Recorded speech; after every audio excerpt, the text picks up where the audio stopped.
Hello everyone, this is God in the Center with Matthew. The devil's really been working against me on this lesson because I did one last time on this GoPro 11 that I bought. This garbage. It shut off 25 minutes into it. It's a 30-minute lesson.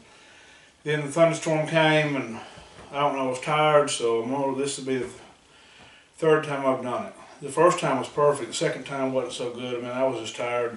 So I'm going to read out of Samuel chapter 21. Now David came to Nob to Elimelech the priest, and Elimelech was afraid when he met David and said to him, "Why are you alone and no one with you?" So Elimelech knows there's something wrong because David should not be coming along because it'd be like Joe Biden going, walking up to the Catholic Church and with nobody, just him going there by himself. They know something was going on. This is about the same thing. So David said to Elimelech the priest, "The king has ordered me on some business, and said to me, 'Do not let anyone know anything about the business on which I send you, or what I have commanded you. And I have directed my young men in such a place. Now therefore, that what have you on hand? Give me 5 loaves of bread in my hand, or whatever you can find.'" So now David's lying. Lying is not good to people, because like sometimes you can lie to people and it actually messes them people up because they believe you, and then they go along with your BS that you've lied about. David's lying to this man. He's straight up lying to this priest, and it has great consequences. And the priest answered David and said, "There is no common bread on hand, but there is holy bread. If the young men have at least kept themselves from women." Then David answered the priest and said to him, "Truly, women have been kept from us about 3 days since I came out. And the vessels of the young men are holy, and the bread is in effect common, even though it was consecrated in the vessel this day. The priest gave him holy bread, for there was no show bread there, but there was no bread there but the show bread, and had been taken from before the Lord in order to put hot bread in its place on the day which is taken away. Now a certain man of the servants of Saul was there that day, detained before the Lord, and his name was Doeg, an Amorite, and a chief of the herdsmen who belonged to Saul. So Doeg is seeing all this. So what do you think is going to happen? Of course he's going to report to his bosses if he knows Saul's looking for David. He keeps his mouth shut during this time, but at this time he could have saved a lot of headache though if he had just did what he's supposed to do then. So like doing the right thing at the time is very important. It's more important to do the right thing then. Like he should have just said something to the priest then. "Hey, Saul's looking for this guy," or tried to capture David. I guess he was scared of David though. Sometimes fear can drive us from doing the right thing, I believe. And David said to Elimelech, "Is there not here on hand a spear or a sword? For I have brought neither my sword nor my weapons with me, because the king's business requires haste." So now the guy, Doeg's hearing him say this. He knows he's full of what, but he's sitting there letting David con this priest into doing stuff that he's lying. David's lying about all stuff. He's not lying about not having no weapons, but the reason why he ain't got no weapons, I don't really understand the reason why. He should have left with stuff. He should have had enough sense to do that, but he didn't. So the priest said, "The sword of Goliath the Philistine, whom you killed in the valley of Elah, there it is, wrapped in cloth behind the ear pole. If you will take that, take it, for there is no other except that one here." David said, "There is none like it. Give it to me." David's excited about getting Goliath's sword. He's probably finally big enough to hold that sword. Remember, Goliath was just a mammoth beast of a man, so you know his sword was probably the best sword in the land because he was just huge. So now it says, then David arose and fled that day from before Saul and went to Asherish, the king of Gath. And the servants of Asherish said to him, is this not David, the king of the land? Did they not sing to him to one another in dances, saying, Saul has slain thousands, David has slain his 10,000s? Now David took these words to heart. Now listen, David took these words to heart. Just remember that. And was very much afraid of Asherach, the king of Gath. So he changed his behavior for them, pretended madness in their hands, scratched on the doors of the gates, and let his saliva fall down on his beard. When Asherach said to his servants, Look, you see the man is insane. Why have you brought him here to me? Have I need of a madman? And what have you brought this fellow to play the madman in my presence? Shall this fellow come into my house? He's asking questions here. So David tried to act crazy because he knew that the word was going to get back to Saul that he was there.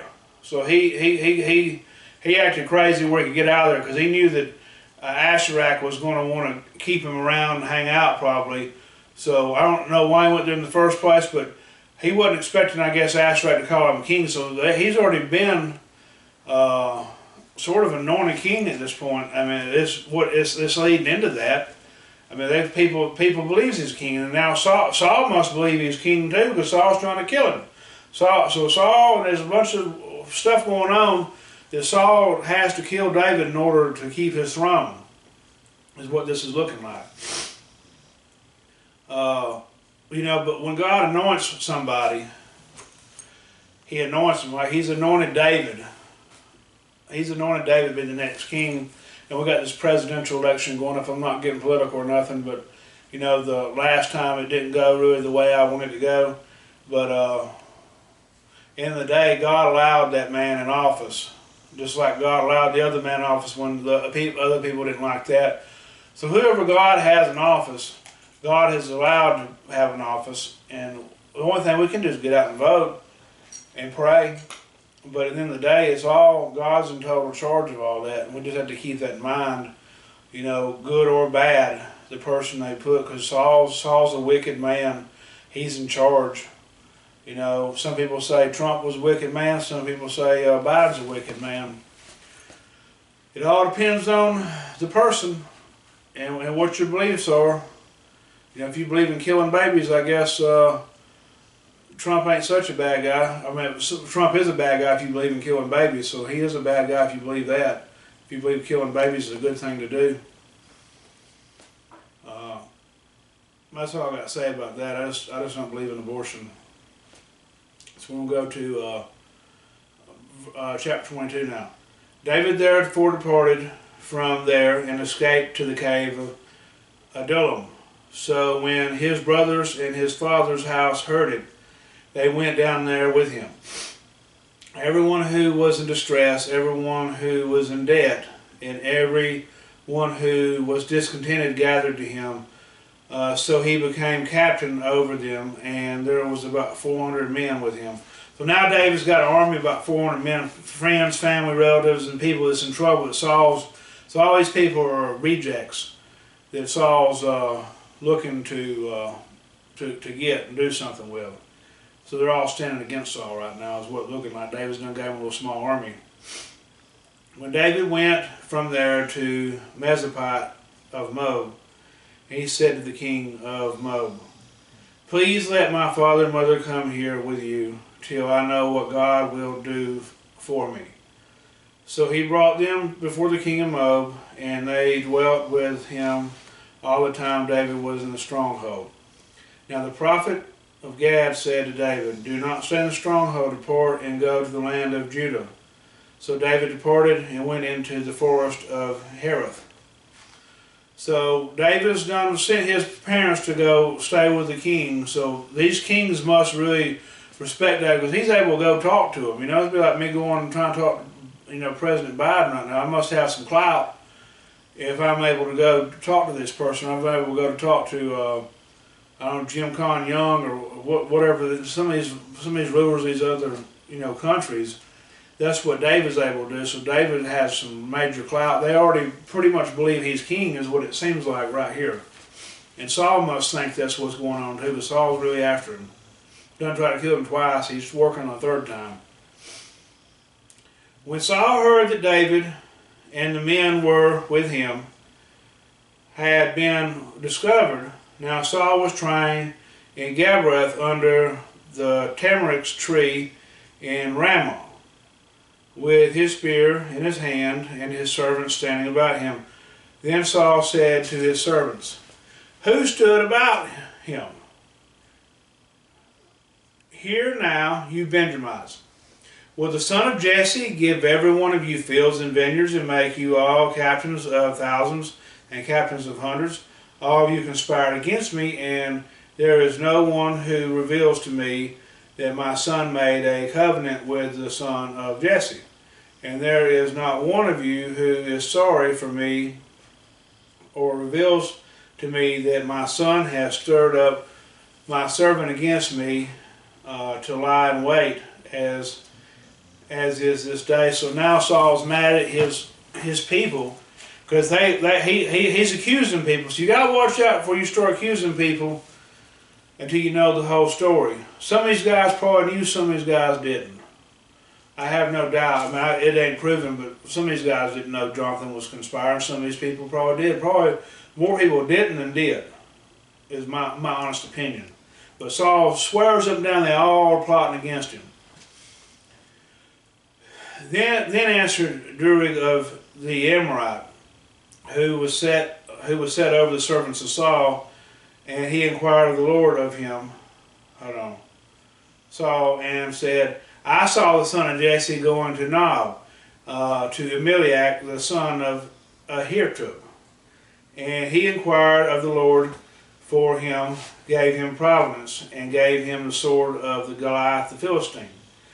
So the king sent to call Elimelech the priest and the son of Ahitub, and all his father's house, the priests who were Nob, they all came to the king.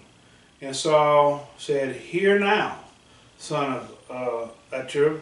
He answered, "Here I am, my lord." Then Saul said to him, "Why have you conspired against me and the son of Jesse? Is that you giving him bread and a sword, and have inquired of God for him that should rise against me to lie in wait as it is this day?" So now Saul's accusing this man. Well, the man did do this stuff. So the man did do this stuff, but Saul don't know the whole story. I've been in situations where I've accused people of stuff I didn't know the whole story. So the whole story, maybe something was going on, but it don't appear the way it is. The last little relationship I was in, I did that, and I did that in a couple of different relationships. Some stuff was going on, some stuff wasn't. Some stuff we make up in our head. It's best to know the whole situation, the whole story, and let the person talk. And sometimes you got to just trust, believe them, or pray about it, and ask God to reveal it to you. But Saul didn't do none of stuff. Saul's just accusing the man, and the man did give David bread. The man did give David the sword, but he's also I'm fixing to read real quick his answer to that. So Elimelech answered the king and said, "And whom among all your servants is faithful as David, who is the king's son-in-law, and goes about your bidding and is honorable in your house? Did I then bring to inquire of God him? Far be it from me, let not the king impute anything to his servant for any of the house of my father, for your servant knew nothing of all this, little or much." So he's saying he didn't even know a little bit. He only knows what David told him. Sometimes we got to do a little more research. Saul's just accusing the man, and the man's telling him, "Hey, this ain't going on. This is what happened in my last relationship." The person tells me this isn't going on, or this is what's going on, and I didn't want to, you know, I wanted to jump the gun like Saul did. Saul was jumping, and I didn't mean to get into this, but this is where God's led me, because I've been feeling a little bit like David, because I've read this years ago, and I do know that there's some stuff going on in my life, like the whole David and Goliath thing. I had some stuff like that going on, and then as I kept reading, there's more and more stuff going on, and we're going to get into further things. So I've got a lot of similarities to David had. I think most men has got similarities to what David goes through. You know, so what I'm trying to get at is find out the full story before you start accusing somebody, because you can destroy relationships. This fixing to get bad. Like, some relationships cannot be repaired. I've got a relationship with my uncle right now that cannot be repaired, I guess. You know, I've asked what I could do to make things right. You know, I'm not trying to apologize, because apologies are just words are no good without action. So, like, that's what I try to do whenever I make a mistake. It's not necessarily, hey, I'm sorry, because people get tired of hearing you say you're sorry. What do I need to do to make things right? That's what I try to do. You know, make amends with people, and I've tried to make amends with my uncle twice already, so it's like, it's just not going to happen. He told me next time I came to Jasper, we'd talk about amends, but he didn't even want to see me when I've been up 3 times since we talked about that. It wasn't even he talked, it was a text message. I pray one day he forgives me, because I know that we can't really get in the kingdom of heaven with unforgiveness in our heart. So I really pray to God that I don't keep him out of the kingdom of heaven because of the unforgiveness. He ain't got to forget what I done, and he ain't got to accept nothing. We ain't got to be on good terms, but I just you know, I like to make things right. You know, just like with that last relationship, it was just really, I said some things that I can't take back, and I was just really stupid and did not make the right decision. I did it out of anger. See, Saul's angry, and sometimes we do this stuff out of anger. I was angry at my uncle for whatever. I'm not going to get into what I was angry at him for, because it ain't about him, it's about me. My anger in both situations, the girl and my uncle, caused the relationship to just fall apart and not work anymore. And, like, you know, some things can be repaired, some things can't be. So that's all I'm getting at. It's like, just watch your anger and watch what you accuse, and just make sure you find out the full details, because it could turn into this. This is what ends up happening. And the king said, this is verse 16, the king said, "You shall surely die, Abimelech, you and all your father's house." Then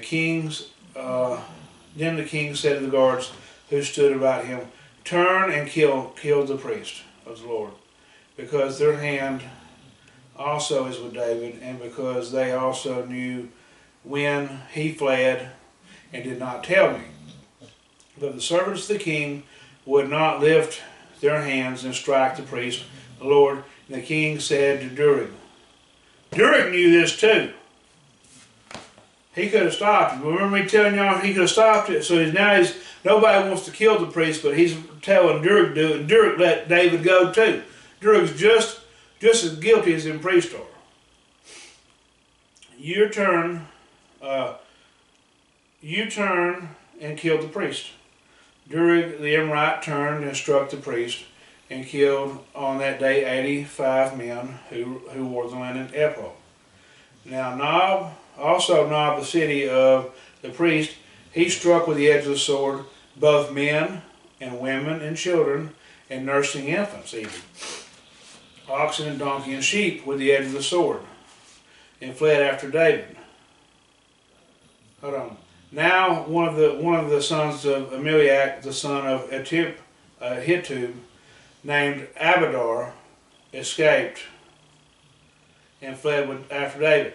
After Abadar told David what Saul had killed the Lord's priest, so David said to Abadar, "I knew that day when Durig the Amorite was there, he would surely tell Saul, I have caused the death of all the persons of your father's house."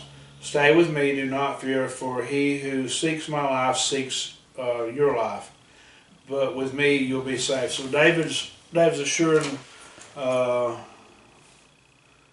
is this guy's name again? David's assuring Abadar that he's going to be safe. He stays with him. But like by David lying, it's caused 85 priests to die, and a lot of women, children, and infants, and even animals. David's one little lie has caused a lot of havoc. Sometimes we can tell lies that cause a lot of havoc. Being dishonest, that's a story that shows you how dishonesty can actually affect more than just you, and more than just you or the party. It affects a lot of people sometimes, your dishonesty. My dishonesty. Well, it wasn't my dishonesty really, it was my anger. Affected a lot of people in my family. And so the lesson today is about being honest and keep your anger. Keep your anger at bay, you know, keep your cool. That's what I got out of this story. And you know, God does appoint who he wants, so we can't do nothing about what's going to happen, because it's already set in stone who's going to be the president. You know, we can get up and do, like I said, we can get up and do our vote, but I've given it all to God. You know, I can't even get angry no more. I used to get angry at the TV and scream hard, and I did the other night. I was watching that State Union, and there was just lie after lie. There was some stuff that sounded good. It sounded really good. It's probably the best State Union I've actually heard. But I also know that a lot of that stuff he was telling was BS, and it wasn't true. But he is in charge, just like Saul was in charge. Just because somebody's in charge doesn't mean that God's actually with them. God's got them there for whatever reason. And eventually the right leader will be there. And that leader may fall too, because you're going to see, as we keep reading, David did some stupid stuff. Just because you're in charge doesn't make you not stupid. I'm up here teaching the gospel, and that doesn't keep me from doing stupid things. You know, I'm not above anybody. I'm not held to you know, I'm held to whatever standard I can hold myself to, and what God holds me to, the best I can. I'm not perfect, never will be. There's only one perfect human, and that was Jesus Christ, and they crucified him. And I just pray that anybody watching this, if you've not been saved, we're not going to say a little prayer. We're going to go put you in some water. We're going to get you born of water, get reborn, born again, and baptized. Anybody watching this, if you want to get baptized, get a hold of me through the YouTube or Facebook, or go to your local church and start trying to live right. That's what I'm trying to do, man. I don't live right 100%, but you know, I do know I'm gonna get to heaven, and I do know that I do my very best, and I'm working for God. You're going to see that there's a lot of people in the Bible that work for God that was bad people at one time. I was a bad person at one time. If people really want to dig into it, you would think, you know, I really wasn't a bad person. I always had a good heart, but I did bad things. Just because you do bad things doesn't necessarily make you evil, even though some people label you that way. But all I'm getting at is, don't lie. Don't be deceitful and find out the whole truth. Don't start accusing people, because it just does more harm than good. I got some chicken chili in there I just made. It's really good. I'm trying to get that video uploaded, and if you like what you've seen, like, share, and subscribe. I need some more subscribers, and you have a blessed day. God bless you.